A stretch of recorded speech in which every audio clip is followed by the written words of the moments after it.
সুরের দুনিয়ার সবচেয়ে শান্ত মানুষটিকেও হুঙ্কার ছাড়তে হলো। কোটি কোটি হৃদয়ের স্পন্দন অরিজিৎ সিং এবার যে রূপ দেখালেন তাতে যেন থরথর করে কাঁপছে রাজনৈতিক মহল। দিল্লির রাজপথে যখন ছাত্রদের ওপর নির্মম লাঠিচার্জ চলছে, রাষ্ট্র যখন হাত গুটিয়ে বসে, ঠিক তখনই নিস্তব্ধতা ভেঙে গর্জে উঠলেন এই সুরের জাদুকর।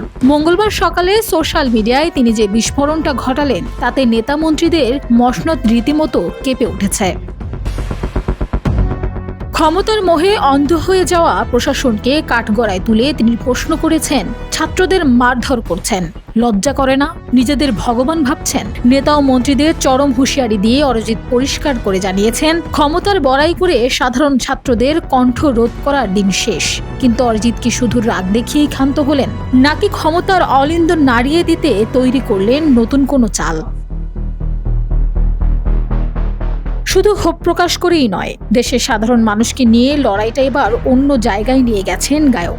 শিক্ষা মন্ত্রকের অফিসিয়াল ইমেল আইডি শেয়ার করে তিনি ডাক দিয়েছেন সরাসরি চিঠি পাঠানোর, চেয়েছেন জবাবদিহি।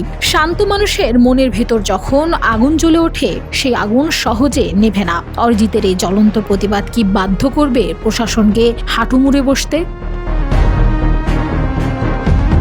Desk report, Bangladesh bulletin.